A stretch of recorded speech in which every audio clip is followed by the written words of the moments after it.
St. John today on this Easter Sunday gives us those words in the book of Revelation where he says that God makes all things new again.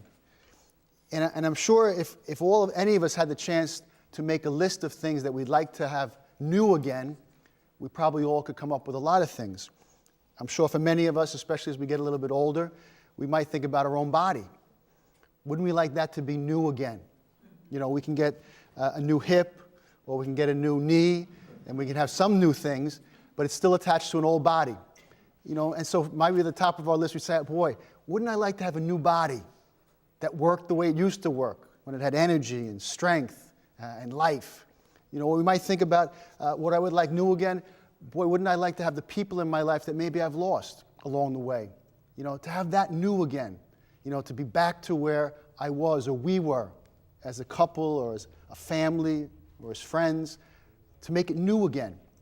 To be the way it was. You know, and there's always regrets, things we wish we could undo and make new again. Old regrets, old shames, old mistakes. Wouldn't we like to make it new again? You know, I think John touches something in all of us, and as we celebrate Easter, Easter is about making things new again, but it isn't always about going back to the way things were. And maybe that's the power of Easter, that life and new life can actually happen in the place where we are right now.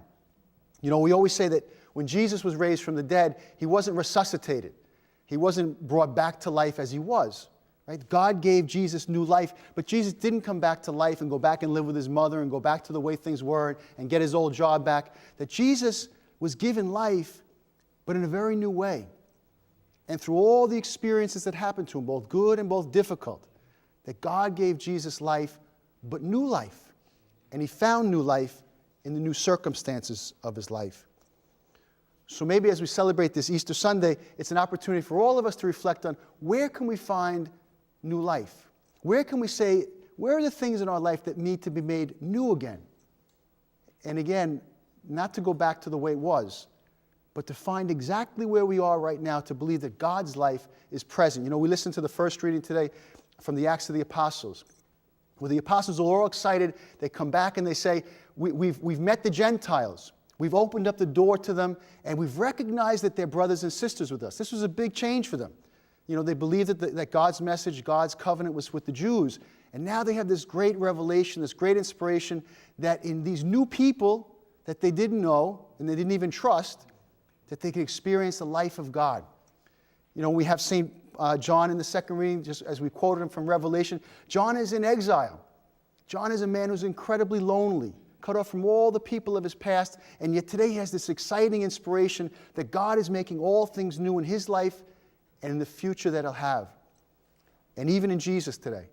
You know, Jesus, as he gives this great commandment, the new commandment to love one another, he does it in his own world as he's letting go of so much. You know, he's betrayed by Judas, as the gospel references today. He's letting go of his life. He's struggling with all the things that are happening to him that he doesn't understand, that he doesn't deserve, and yet they're happening to him. But in the midst of it, he can say, in this, I still can experience the glory of God. And I still can experience love, God's love for me and the love that I have for you. So maybe as we celebrate this Easter Sunday, maybe we look at our life again and say, where do we need new life?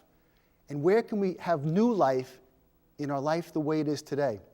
In the new people that we have to sometimes encounter each day, sometimes people that are in our lives now that we wish we weren't, they weren't, but they're there. Can we love them?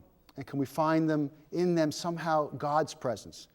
In our own loneliness sometimes, when we're struggling by ourselves and we don't have the people around us that we wish we did, can we find somehow life and new life?